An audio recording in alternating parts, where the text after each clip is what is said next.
Hi all, blog here for the game tomorrow night. I'll just run over my thoughts on the really disappointing result against Ukraine first before I go into tomorrow's game.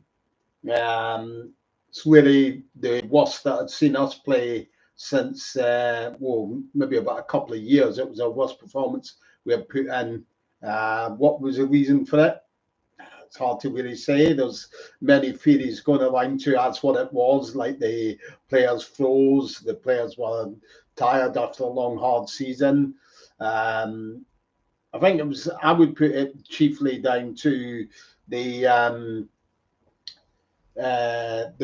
formation was wrong. Um, we were good with our five at the back when we've got Kieran Tierney in there. But when he's not there, it doesn't seem much of a point to actually why we actually play it, because we haven't got the people to play that system to such a degree of success as when we've got Kieran Tierney on the side. So I would have preferred that if we had went with a totally different setup altogether, really. But there you go. It's all right saying that after the fact, really being smart after the fact, I suppose. Um, but also, as well, I think too many people, fans included, were duped in by this idea that Ukraine were woefully underprepared for the match and all of that, which is total nonsense, basically. If you look at the squad, the Ukraine squad was together for 6 weeks to build up for that game in particular, work on formations, work on tactics.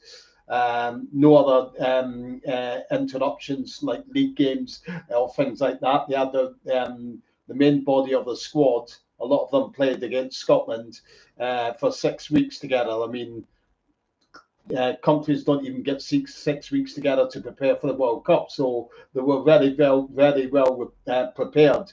A lot of people say as well, like, oh, it was the minds in turmoil and all of that. The Ukraine's at war and things. I don't buy that either. Uh, I would have done if the invasion Russia had invaded 3 weeks ago or a week ago, but the invasion took place 3 months ago. So the players have sort of like mentally sort of like accepted that fact now. So it wasn't so much of a determining factor as what I think a lot of people thought it was going to be. We saw that with Wales, with how they handled it. The surprise was out of the bag by the time Wales came to play them, because Wales knew by looking at how they played against us, Ukraine, that they weren't to be taken lightly at all. But it was just very sad to see us not put in our performance, really. I mean, people maybe who don't know watch Scotland, maybe not Scotland fans, who might have watched that game and might have thought, oh, well, Scotland are already rubbish. Yeah, but they just didn't do themselves justice, which is really the sad thing, really. The only player that really came out of the game with any real credit was Craig Gordon. But it's strange how a game can sort of a result can totally shape your thoughts on the performance, if you see what I mean. I mean, if you look at the plaudits that Wales got for beating Ukraine 1-0, and you look at the stick that we got because we lost 3-1, but if you look at the bare stats of the game, we actually had more of the game against Ukraine than Wales did against Ukraine. But everyone thinks, oh, Wales done brilliantly because they got a win. The goal was on the lucky side as well for Wales, not taking anything away from them. Good luck to them in the World Cup and all of that. But if you look at the cross from into the area from Bale, there wasn't a Welshman within about 10 feet of the Ukrainian, and he headed it into his own net. So Wales got the luck and the rubbery green, and they managed to hold on. Their defence coped a lot better with Ukraine than what we did, I would say. But if you look at as I say, the all-round stats of the game, both games, we had more shots on target than Wales. We had more shots on goal than Wales. We had more corners in the game than Wales. We had more possession in the game than Wales, but we lost. That's a bare fact of the matter, and you can't get around that.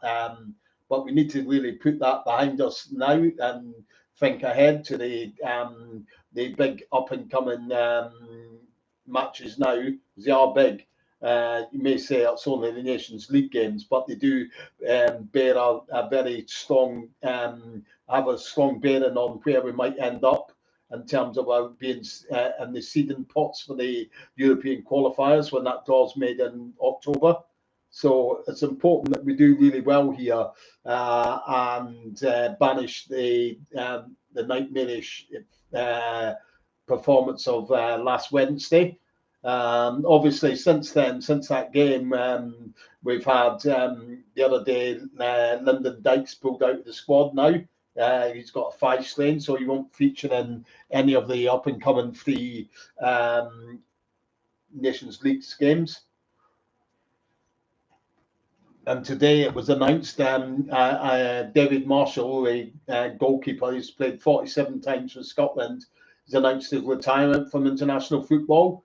I can see his reasoning behind it. He says he wants to, he feels it's better that the younger goalkeepers in the squad begin to get their chances, if you see what I mean, which does make sense. Obviously, David Marshall's 37, Craig Gordon's even older, but Craig Gordon's saying he's going to keep on playing. So obviously, David Marshall knows the World Cup's not going to happen for him now, obviously.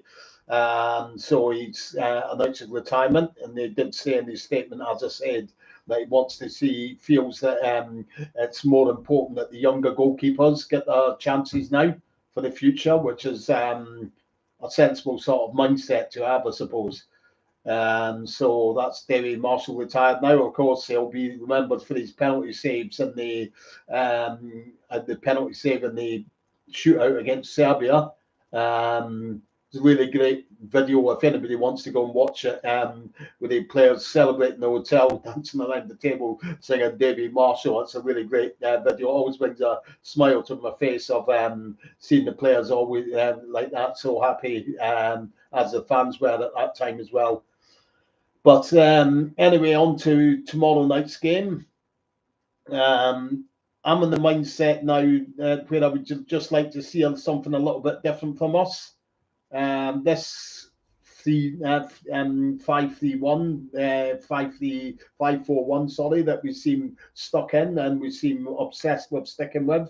For games such like where we haven't got Kieran Tierney, who normally plays on the left centre back of the 3 and supports Andy Robertson and Bowman down the left wing.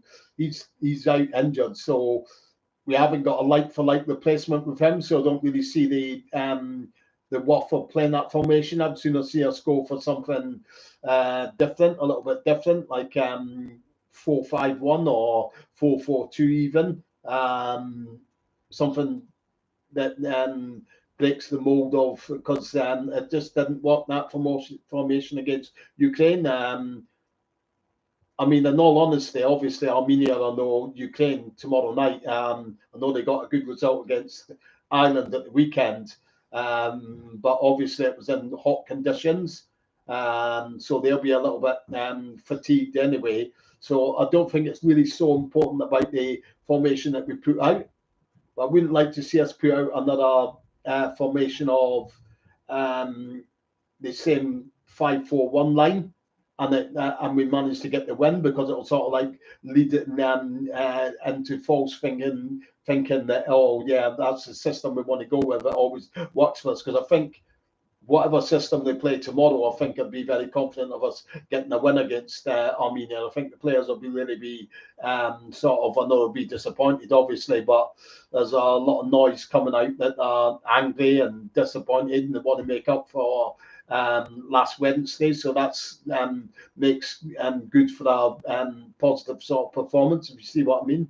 So even if they go with something different, like a 4-4-2, could just play with 2 centre backs, I would maybe go with maybe Grant Hanley and John Souttar there. The right back, apparently Patterson's fit, so Patterson could get a game, obviously. and slotting it right back, and left back have Andy Robertson. The midfield would probably play, of course, the midfield would probably play Gilmore, McTominay, McGinn and McGregor.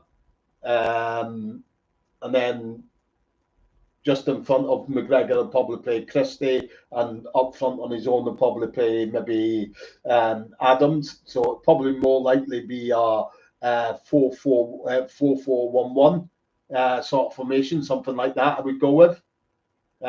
Just like you see us try a little bit something a little bit different and see how we go with it. It's games like these we've got to sort of like try and experiment with a few things. Obviously, it'd be good to see some game time for maybe the likes of Ross Stewart as well. He's been banging the goals in for Sunderland, and let us see what he can do at international level. Same with maybe give some game time to the likes of Jacob Brown, maybe even. Sort of getting game. I know it's not friendlies. You don't really have friendlies now with the Nations League, but it's a sort of games where we've got to look to try different things. Obviously, the most important thing is getting the result tomorrow. Obviously, we know from the last time we qualified for the European Championships was through the Nations League route, so it's a route that's there and a very possible route to getting into playoffs and all of that. So they don't want to be taking it lightly. So I don't want to see. Wouldn't like to think that they're going to be still down and not very motivated for the game, because it is a very still a very important game, obviously, for us. Obviously, with the result that you had on the other game, where Armenia beat Ireland at the weekend, it opens the door up even more for us, if you see what I mean. So if we get a good result tomorrow night, it's quite possible that we're top of the league, the table, for after just our first game, if you see what I mean. And then on Saturday we go to Ireland. I'd like to think that we can get at least a point there, and then away to Armenia. Obviously, that'll be testing in hot conditions, but it won't be as hot it was for the Ireland game, because it's slightly later in the day. So just have to see how that goes.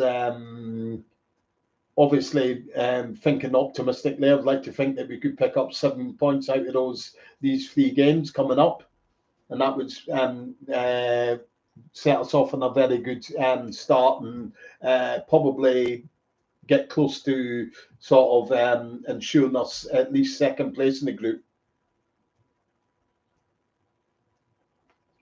Just got my ticket here. I'm in the same seat as I was the other day there. It's quite a good seat, quite a good view. I was quite pleased with the view that I had for it.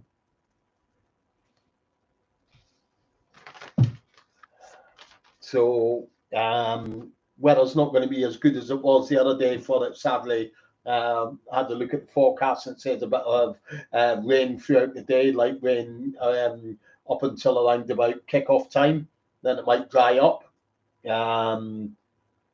With all the hassle that there's with the trains, the ScotRail trains they're not going to be putting on any late night trains tomorrow. So to get back from Hampden, it's going to be a little bit of a trip. Obviously, I'll be walking back in from Hampden. Take me about 45 minutes, 40 minutes, something like that, to walk back to the bus station and catch our Scottish CityLink bus back across to Edinburgh. Get into Edinburgh, I think it's about, coach leaves Glasgow at 11:30, and I get back into Edinburgh around about 20 to 1, I think it is, or something like that. So hopefully we can do the business and get back on the winning track again. Take a little bit of the heat off of Steve Clarke, who's been coming in for a fair bit of stick up here, which I think is a bit unfair, really. Just 1 or 2 things I'd like to see him try some different formations. That's the only real go I would really think that I'd have a go at him for, if you see what I mean. But that aside, I don't see anyone better for the job at the moment that's available, and so definitely stick with Clark, see how we get through these Nations League and the European qualifiers when they start next March. I think they start after the World Cup and all that's out of the way.